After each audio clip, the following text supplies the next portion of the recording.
What motor? On it is rusty, and the canopy needs to be replaced, and there's no radios to speak of. You know, and I says it's really not worth anything but parts, really, because the engine's not any good. And he said, well, make me an offer. And he says, I'll talk to the executor. And I said, all right. Well, I went over there and I talked to the executor, and I said, I'll tell you what. I says, I'll give you $300 for the damn thing. And he said, no, it's got to be worth more than that. And I said, well, give him $4. Probably going to get about $1,500 for the damn thing at one of these parts places. I said, because now they're going to have to spend about $1,500 by the time they're through. It's not going to get it, disassemble it, and then trucking it, taking care of the housing of the guys that got there the part.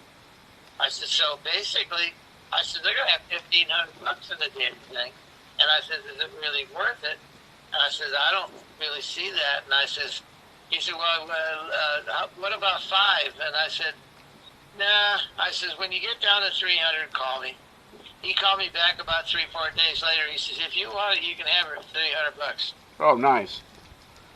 It's $28,000 for the kit. Yeah. Yep. So you're just looking for some instruments and a motor. What motor was in it? It was 75 horsepower. So I brought it home. But I took Continental? Huh? What, Continental or Lycoming? Yeah, Continental 75 horse. Okay. But you could put an 0320 on this thing. Well, you got plenty of them. Yeah. Well, I got 0200s too. And anyhow, he said, so I called up Zenair, the Zenith company, and I asked him, he said, well, we make the 650 now. He says, and you know, the canopy tips to the front. It doesn't tip to the side. Okay.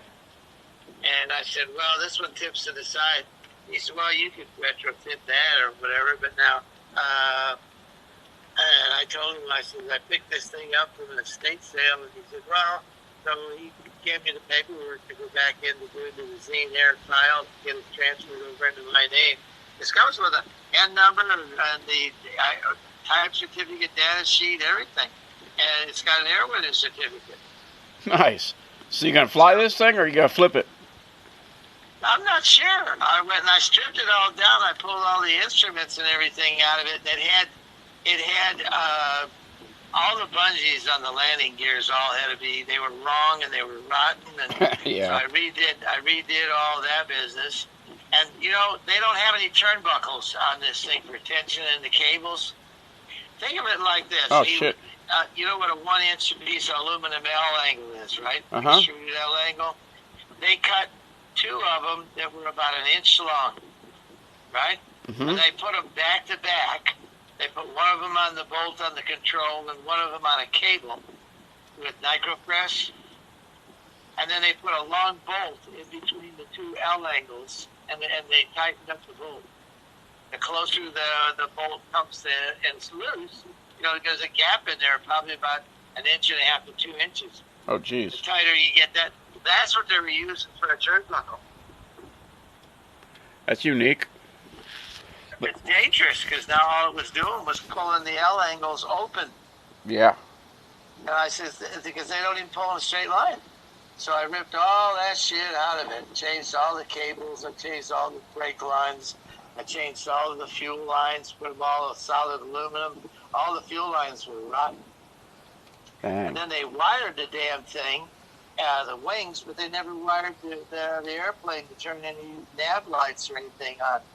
So I said, you know, I'm going to take my time and I'll do dilly-dally. I got all the stuff to put the damn thing together with radios and everything. So it was just Dave VFR?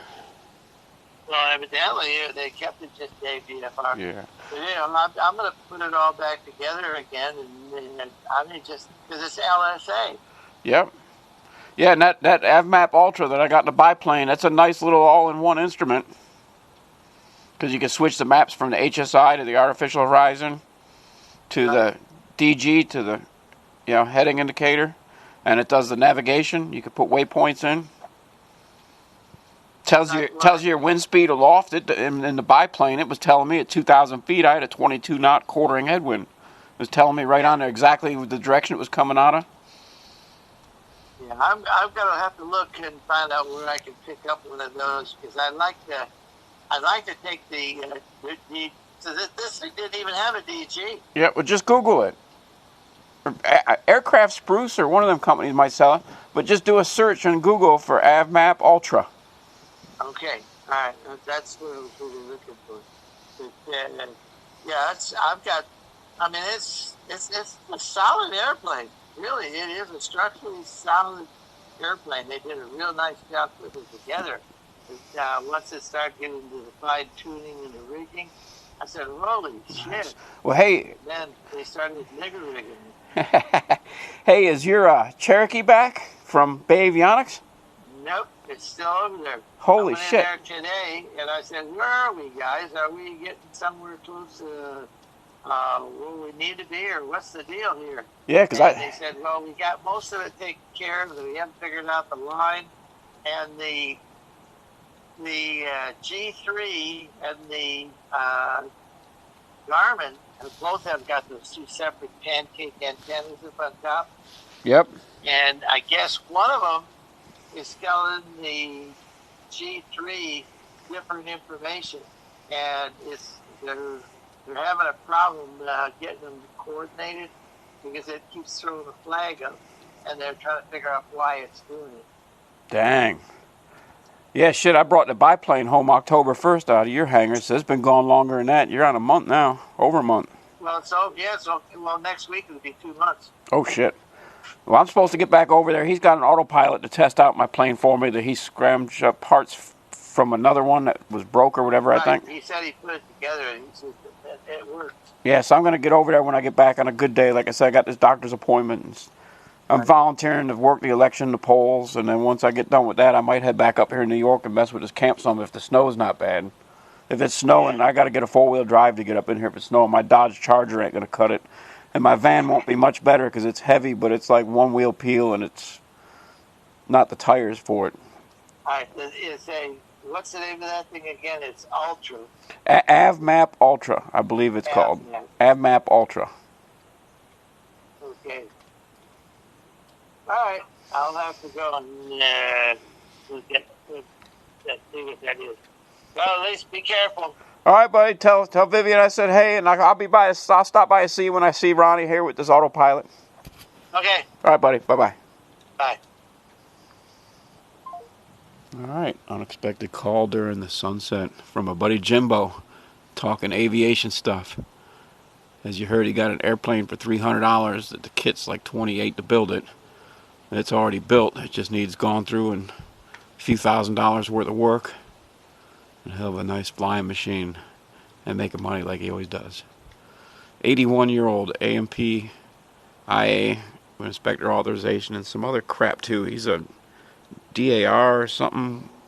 He goes and inspects other people's planes that they're building experimental, even like in Florida, like weird stuff, real experimental, and signs off stages of airworthiness and stuff.